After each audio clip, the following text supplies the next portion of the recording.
तो नमस्ते दोस्तों, मैं डॉक्टर नित्यानंद। दोस्तों आज हम लोग बात करने वाले हैं डायबिटीज मेलाइटस के बारे में। दोस्तों आज समझेंगे डायबिटीज मेलाइटस क्या है। दोस्तों इसे आमतौर पे गांव में लोग मधुमेह या फिर कुछ लोग बोलते हैं कि डॉक्टर साहब शुगर हो गया, इस तरह के वर्ड का यूज करते हैं। तो दोस्तों हम लोग समझेंगे डायबिटीज मेलाइटस कितने टाइप्स के होते हैं और डायबिटीज मेलाइटस में लक्षण क्या आते हैं, साथ ही साथ इसमें कौन सी ऐसी होम्योपैथी मेडिसिन है जो बहुत ही इफेक्टिवली वर्क करती है, और यदि किसी को डायबिटीज मेलाइटस है तो क्या परहेज करें।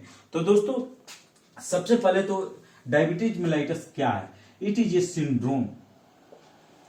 Diabetes mellitus is a syndrome characterized by hyperglycemia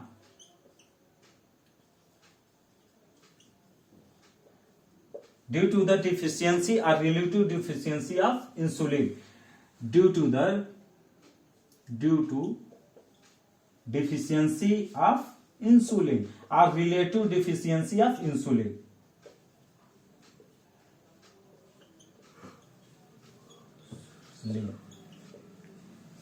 और रिलेटिव, ये भी बहुत महत्वपूर्ण है। तो दोस्तों अब सबसे पहले सिंड्रोम का मतलब होता है कई सारे लक्षणों का मिक्सचर।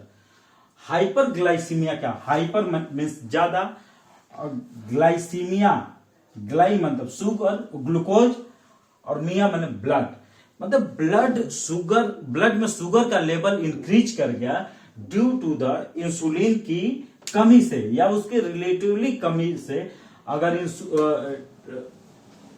जो ब्लड का शुगर लेवल ब्लड में इंक्रीज करता है उसी को हम लोग बोलते हैं डायबिटीज मेलाइटस। तो दोस्तों अब बात करेंगे डायबिटीज मेलाइटस टू टाइप्स के होते हैं। न्यू क्लासिफिकेशन के हिसाब से डायबिटीज मेलाइटस पहला हो गया दोस्तों IDDM, इसको बोलते हैं टाइप 1, और फिर दूसरा हो गया NIDDM, इसको बोलते हैं टाइप 2। फिर एक होता है गेस्टेशनल डायबिटीज। तो IDDM insulin dependent diabetes mellitus. दूसरा हो गया non insulin dependent diabetes mellitus type 2। अब हम लोग सबसे पहले स्टार्ट करेंगे,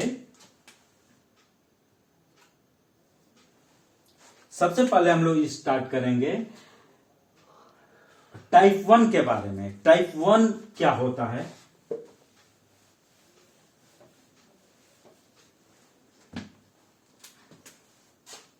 टाइप 1 डायबिटीज मेलाइटस, इसको बोलते हैं IDDM, means insulin dependent diabetes mellitus. नाम से ये समझ में आ रहा है कि इंसुलिन, इसमें इंसुलिन डिपेंडेंट डायबिटीज मेलाइटस, मतलब इंसुलिन इसके लिए रिस्पॉन्सिबल है, डिपेंडेंट, इंसुलिन की डिपेंडेंसी की वजह से डायबिटीज मेलाइटस हो रहा है। अब तो हमें उससे पहले इंसुलिन को समझना पड़ेगा। इंसुलिन क्या है। तो दोस्तों मैं एक फिगर ड्रॉ कर रहा हूं। ये हमारा स्टमक हो गया दोस्तों, हम खाना खाएं, ये मेरा ब्लड वेसल्स हो गया। खाना खाने के बाद प्रोटीन एमिनो एसिड में कन्वर्ट, एमिनो एसिड में ब्लड में चला जाएगा, प्रोटीन एब्जॉर्ब होगा, खाना खाने के बाद इंटेस्टाइन से एब्जॉर्ब होकर ब्लड में जब जाएगा तो एमिनो एसिड हो जाएगा। दूसरा जो होगा दोस्तों फैट क्या होगा, फैटी एसिड या लिपिड,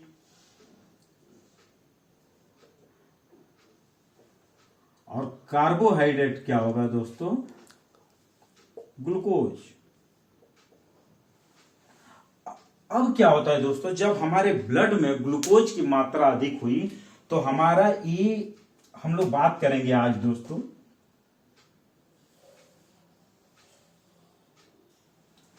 ये हमारा हो गया दोस्तों पैनक्रियाज। और इसमें 1 to 2 million islet of Langerhans cell है।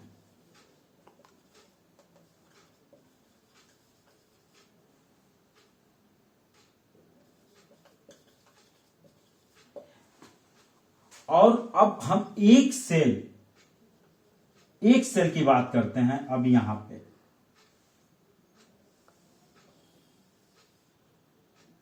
एक सेल में, एक आइसोलेट ऑफ लैंगरहैंस के सेल में 4 सेल प्रेजेंट होते हैं।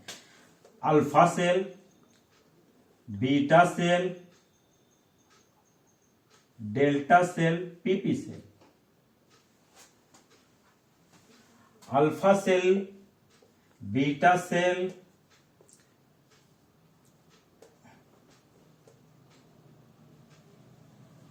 Delta cell, PP cell. Alpha cell क्या होता है? ग्लूकागॉन को हार्मोन्स इससे सिक्रीट होता है, ग्लूकागॉन। बीटा सेल से क्या हो गया? इंसुलिन सिक्रीट होता है। डेल्टा सेल से सोमैटोस्टैटिन सिक्रीट होता है। और पीपी सेल से पैनक्रियाटिक पॉलीपेप्टाइड हार्मोन सिक्रीट होता है। अगर तो अब हम लोगों ने एक Langerhans 1 to 2 million Langerhans pancreas में 1 से 2 million isolate of Langerhans cell है। और एक सेल के अंदर 4 टाइप्स के सेल पाए जाते हैं। वो क्या होते हैं? Alpha cell, beta cell, PP cell, delta cell. और alpha cell glucagon, beta cell insulin, delta cell somatostatin, PP cell pancreatic polypeptide, ये हार्मोन्स को सिक्रीट करता है। अब हम लोग बात करेंगे ये बीटा सेल क्या सिक्रीट कर रहा है? इंसुलिन। अब जब हमारे ग्लूकोज ब्लड में, ये हमारा ब्लड हो गया, ब्लड में ग्लूकोज का लेवल इंक्रीज हो गया तो मैसेज जाएगा, बीटा सेल एक्टिवेट होके और क्या करेगा? इंसुलिन का सिक्रीशन ज्यादा करेगा। लेकिन यहीं पे जब बीटा सेल्स में प्रॉब्लम होगी तो फिर क्या होगा? इंसुलिन का सिक्रीशन कम होगा और ग्लूकोज का लेवल इंक्रीज करता जाएगा। जो पर्टिकुलर सेल है वहां तक हमारा ग्लूकोज पहुंचेगा नहीं, तो फिर क्या होगा? डायबिटीज मेलाइटस टाइप फर्स्ट हो जाएगा। और इसी तरीके से इसको समझाने की कोशिश करते हैं। इंसुलिन डिपेंडेंट डायबिटीज मेलाइटस में क्या होता है? हम खाना खाएं, खाना खाने के बाद हमारे बॉडी में कार्बोहाइड्रेट क्या हुआ? ग्लूकोज के रूप में हमारे ब्लड वेसल्स में घूमने लगा। अब जब इसको बाइंड करके पर्टिकुलर सेल जहां पे पहुंचता है वहां पे बीट इंसुलिन क्या करता है? हेल्प करता पहुंचाने में। अब क्या हुआ कि हमारा बीटा सेल्स में प्रॉब्लम है जिसकी वजह से इंसुलिन का सिक्रीशन कम हो रहा है, तो क्या होगा? हमारा ग्लूकोज लेवल जो होगा वो तो बढ़ता जाएगा हमारे ब्लड में, लेकिन क्या होगा? इंसुलिन की कमी की वजह से वो पर्टिकुलर सेल तक पहुंचेगा नहीं। उसी को हम लोग बोलते हैं type first diabetes mellitus, insulin dependent diabetes mellitus. ठीक है, ये हो गया। अब दोस्तों इसका हम लोग कारण समझेंगे। पहला, अब प्रॉब्लम कहां है? बीटा सेल्स में। इन पैनक्रियाज के बीटा सेल्स में प्रॉब्लम की वजह से हमारा इंसुलिन सिक्रीट ही नहीं कर पा रहा। बाकी और कोई प्रॉब्लम यहां पे दिख ही नहीं रही, यहां पे सीधे प्रॉब्लम दिख रही, इंसुलिन का सिक्रीशन कम होना। तो इसका कारण क्या क्या हो सकता है दोस्तों? पहला कारण होता है कोई ऑटो इम्यून इसका बीटा सेल्स जो है डिसफंक्शन हो रहा है, बहुत अच्छे से वर्क नहीं कर पा रहा है, जिसकी वजह से हमारा इंसुलिन का सिक्रीशन नहीं हो पा रहा है। दूसरा कारण हो सकता है दोस्तों, यदि इसको कोई जेनेटिक प्रॉब्लम है तो ये हो सकता है उसके फैमिली हिस्ट्री में अगर उसको डायबिटीज है और उसके बीटा सेल्स में कोई प्रॉब्लम है तो फिर वहां भी ये सिक्रेट नहीं, पर्टिकुलर इंसुलिन का सिक्रीशन प्रॉपर वे में नहीं हो रहा है। अब दोस्तों कुछ इन्वायरमेंटल फैक्टर्स भी होते हैं, जैसे अच्छा एक चीज और इंपॉर्टेंट चीज बता दूं दोस्तों, इसको जुवेनाइल डायबिटीज मेलाइटस भी बोलते हैं। इसमें क्या होता है दोस्तों, ये जनरली 10 से 14 इयर्स के 40 साल के नीचे वालों को होता है, ऐसा diabetes mellitus. Less than 40 years.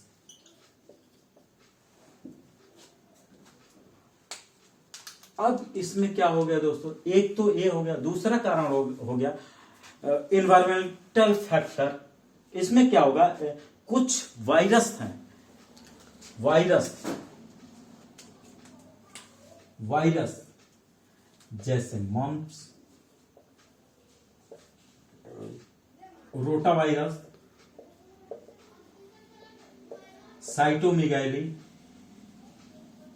इन सब की वजह से भी हमारे बीटा सेल्स को नुकसान पहुंचता है, जिससे कि हमारा बीटा सेल प्रॉपर वर्क नहीं कर पाता। ये भी रिस्पॉन्सिबल होते हैं। फिर इन्वायरमेंटल फैक्टर्स में क्या हो गया दोस्तों, ये इन्वायरमेंटल फैक्टर, इसमें वायरस हमने बोला। तो दोस्तों ये हो गया। दूसरा जो फैक्टर है, इसका दूसरा जो रीजन है, डाइट में क्या होगा, बोवाइन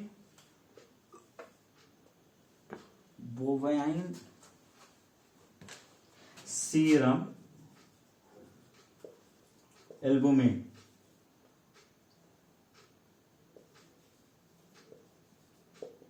ये हार्मोन्स जो होता है दोस्तों, ये मिल्क में मिलता है, जानवरों को मिल्क में। इसकी वजह से भी क्या होता है, हमारा ये भी हमारे बीटा सेल्स को नुकसान पहुंचाता है, जिसकी वजह से मदर मिल्क में नहीं, स्पेशली मिलता है जानवरों के मिल्क में, जिसकी वजह से हमारे बीटा सेल्स को नुकसान पहुंचता है और इंसुलिन का सिक्रीशन कम हो जाता है, या इंसुलिन का सिक्रीशन ही नहीं हो पाता है। और कभी कभी क्या होता है, परमानेंट और इरिवर्सिबल चेंजेज हो जाता है बीटा सेल्स में, जिसकी वजह से इंसुलिन बिल्कुल ही नहीं बनता। इस तरह की चीजों की वजह से टाइप 1 डायबिटीज मेलाइटस होता है। अब दोस्तों हम लोग बात करेंगे टाइप 2 डायबिटीज मेलाइटस।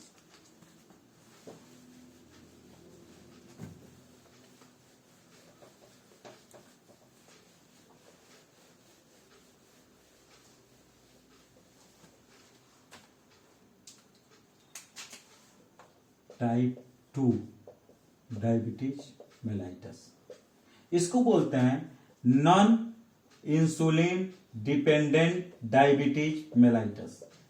ये क्या होता है दोस्तों, non insulin dependent diabetes mellitus. दोस्तों non insulin dependent diabetes mellitus नाम से जाहिर हो रहा है कि इसमें इंसुलिन की कोई खास इसमें भागीदारी ही नहीं है, कोई खास। ये जनरली होता है 40 इयर्स के बाद, आफ्टर 40 इयर्स। तो इसमें इस डायबिटीज मेलाइटस में क्या है, इंसुलिन की कोई खास सहभागिता ही नहीं है, मतलब इंसुलिन कमी नहीं हो रही। बीटा सेल्स जो है वो इसमें क्या होता है, सेल रेजिस्टेंस हो जाता है।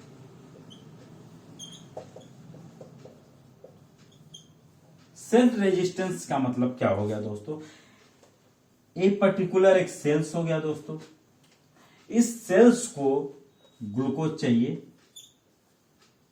बट इस सेल में सेल रेजिस्टेंस होने की वजह से इंसुलिन यहां तक ग्लूकोज को पहुंचा ही नहीं पा रहा है, जिसकी वजह से ब्लड में ग्लूकोज का लेवल इंक्रीज किया हुआ है। इसी को बोलते हैं टाइप 2 डायबिटीज मेलाइटस। मींस यहां पे इंसुलिन प्रॉपर है, बट मेनली प्रॉब्लम किसमें है, हमारे सेल्स में प्रॉब्लम है, जिसकी वजह से हमारा ग्लूकोज का जो लेवल है इस पर्टिकुलर सेल पे ग्लूकोज पहुंच नहीं पा रहा है, सेल रेजिस्टेंस की वजह से। और क्या हो रहा है दोस्तों, डायबिटीज मेलाइटस टाइप 2 होता है। ये इसका भी कारण अगर देखेंगे दोस्तों तो एक तो हेरिडेटरी काज भी हो सकता है दोस्तों, में और में नॉट भी हो भी सकता है, नहीं भी हो सकता। दूसरा जो रीजन है दोस्तों डाइट। तीसरा जो रीजन है दोस्तों सेडेंट्री हैबिट। अगर व्यक्ति सेडेंट्री हैबिट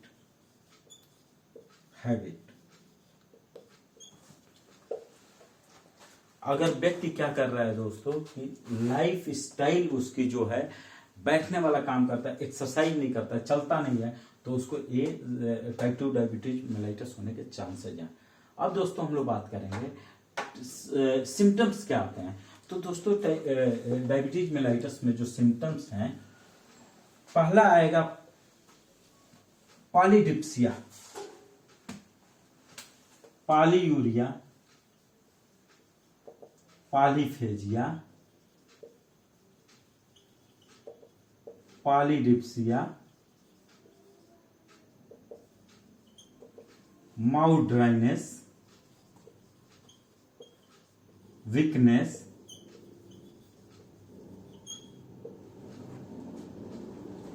टिंगलिंग फिट, पैरों में झुंझुनी, मतलब उसको पेशाब ज्यादा लगेगी, भूख ज्यादा लगेगी, प्यास ज्यादा लगेगी, और उसको वीकनेस होगा, मुंह सूखेगा, साथ में पैरों में झुंझुनाहट होगी। इस तरह के लक्षण डायबिटीज मेलाइटस में दिखाई देंगे।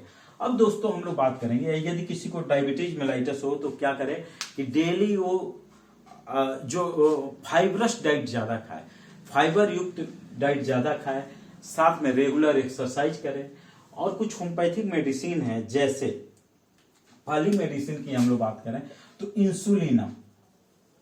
इंसुलिन इसको 30 में लेना है, टीडीएस, सुबह दोपहर शाम। जब दोस्तों डायबिटीज की वजह से कार्बांकल हो गया,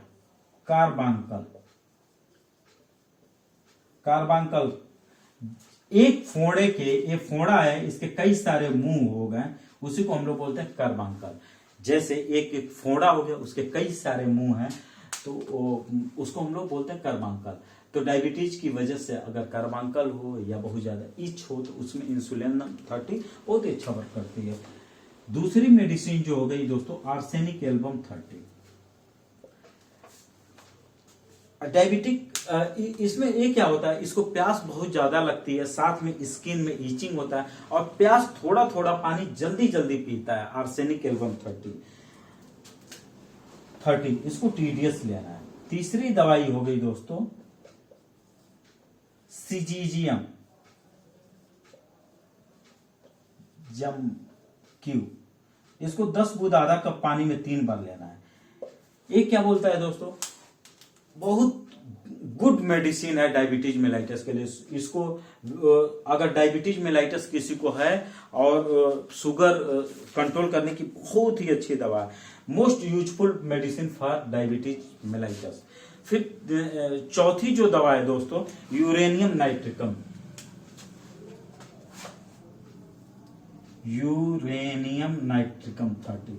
ये क्या बोलता है दोस्तों, टीडीएस लें दोस्तों। ये क्या बोलता है कि यदि किसी व्यक्ति को डायबिटीज मेलाइटस है, साथ ही साथ उसको पेशाब बहुत ही ज्यादा हो रही है और डायबिटिक नेफ्राइटिस भी है दोस्तों। डायबिटीज की वजह से कई सारे कॉम्प्लिकेशन भी होते हैं, जैसे आंखों में, रेटिना में क्या होता है, डायबिटिक रेटिनोपैथी होता है। हार्ट में क्या हो सकता है, कार्डियोवास्कुलर सिस्टम की बात करें कॉम्प्लिकेशन में, तो उसमें क्या होगा दोस्तों कि उसको